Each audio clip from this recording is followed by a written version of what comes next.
Sabi nga nila kung gusto nyong matuloy yung lakad nyo, biglain nyo yung mga taong gusto nyong makasama. Kaya tara-tara, from Pampanga, samahan nyo kami dito sa Binondo para mag-food trip. Anyway, ang usapan nga pala namin, alas 6 kami nga alas, pero ang nangyari, alas 6 kaming nagising. Bali sa Arkia nga pala may iwan sa Wawa at Wawa niya, tapos itong si Bebe Arlo, hinatid naman namin kila Mamila at Papalo. Iiwan na lang namin yung sasakyan namin sa may Robinson, then yung pamasahe naman papunta ng intersection ay 15 pesos. Sa kabila pa nga yung sakayan ng bus, kaya for the tawid ng mga person dito sa ilalim ng tulay. Dumaan na nga muna kami dito sa may Jollibee para magsalamin, mag-CR. Pagkalabas ko nga, nagulat nga ako dito kay Daddy Bean at nakabili na nga siya ng breakfast namin. Alam nyo naman, tong taong to, takot na takot talagang magutom kami. Sa mga punto nga na yan, naglalakad na nga kami papunta ng bus station at tignan nyo naman, napakahaba ng pila. At habang nasa pila nga pala kami, nilapitan nga pala ako ni Miss Joanne, kaya hello po sa inyo. Alam nyo ba, sa sobrang daming ang bumabiyahe pa Avenida, 3 bus na nga yung napalampas namin. And shoutout na nga rin pala kay Mami na nakakilala sa amin, sana all nakaalis na. Hindi na nga kami nakatiis at kumain na nga kami dito sa pila, and finally after mahigit na 1 oras na paghihintay, dumating na nga itong bus. At dahil nga punuan yung bus, medyo kinakabahan kami kasi nga baka hindi kami magkasya. Pero maski hindi kami tabi-tabi, okay pa rin naman yung pwesto namin. 132 nga pala yung pamasahe namin from intersection to Avenida. So sobrang inip ko nga, bukod sa pagkanta, nakatulog na nga rin ako sa biyahe. Pero syempre, joke lang yung tulog ko dyan, kaya naman dinilat ko na nga itong mga mata ko.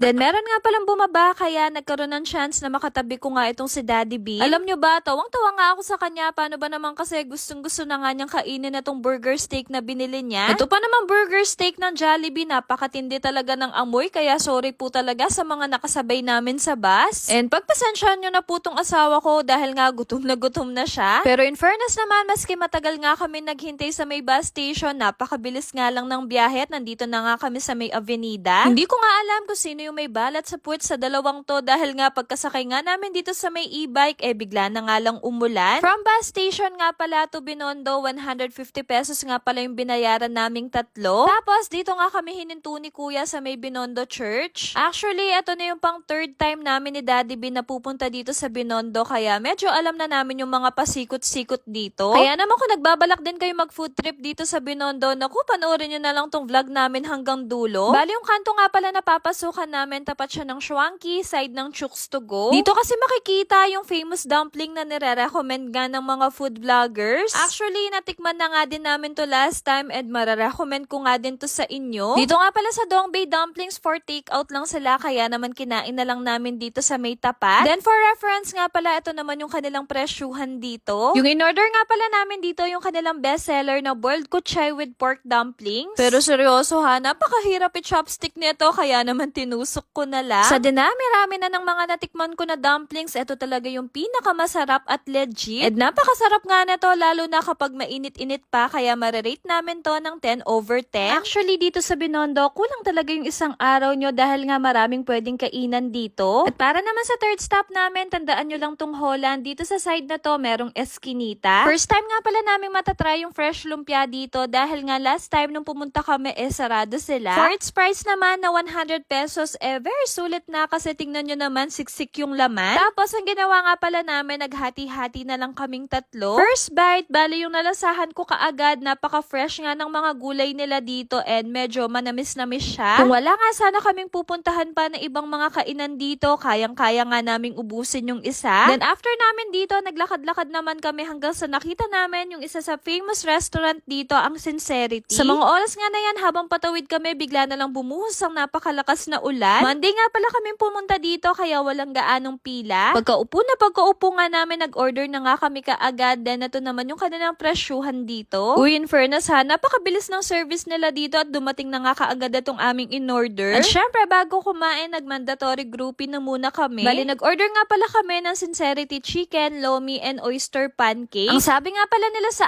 amin, isa nga to sa bestseller nila, pero ang binabalik-balikan talaga namin dito, yung kanilang fried chicken. Ito nga yung chicken na crunch crunchy outside, then juicy inside. Kaya naman kung kakain kayo dito, isa talaga to sa marirecommend namin kasi napakasarap. Then yung lomi naman nila dito, marirate naman namin to ng 7/10. Naisipan ko pa nga maglagay na tong kanilang chili paste para may sipa ng anghang itong lomi. And saktong-sakto nga itong in-order namin dahil nga maulan dito. Ito namang oyster pancake na gustuhan nila Daddy Bean pero ako talaga hindi ko siya bet. Then sa lahat nga pala ng in-order namin, 680 pesos nga pala yung inabot. So sobrang busog nga namin, nagkayayaan naman kami maglakad-lakad hanggang sa makarating nga kami dito sa may fried siopaw. Ang sabi kasi nila, parang hindi ka daw pumunta ng Binondo kapag hindi ka kumain ng fried siopaw. Bali, matatagpuan nga pala to sa 828 Ongpin Street, tapat ng BDO. Alam nyo ba dati, akala namin kaya fried siopaw yung tawag dito, nilubog nga sa mantika. Yun pala nung nakita nga namin yung fried lang pala yung nasa ilalim. Gustong gusto nga namin to ng Daddy Bean kasi nga napaka-floppy, tapos napakasarap talaga niya. Ito nga yung siopaw na mabibitin ka sa isa kasi nga hahanap-hanapin mo yung lasa. Hindi ito yung kamukha ng siopaw natin na manamis na miss. Ito naman para siyang may siomay sa loob. Wala nga din palang nilalagay dito na anumang sauce pero sinasabi ko talaga sa inyo kapag natikman nyo to, mapapasabi talaga kayo ng yikan yaman. Kaya naman sa apat na kinainan namin, ito yung pinaka-favorite ko. Tip nga pala, kung pupunta nga pala kayo dito sa Binondo, magchinelas na lang kayo kasi mahaba-haba din yung mga lakarin dito. Meron nga kami nakita dito na nagtitinda ng sugarcane juice at saka ng ihaw-ihaw. Sayang nga lang at hindi na nga kami nakabili dahil nga sobrang busog na namin. Anyway, sa next part nga pala ng vlog na to, mamimili nga pala kami ng pasalubong kaya see you on our next vlog!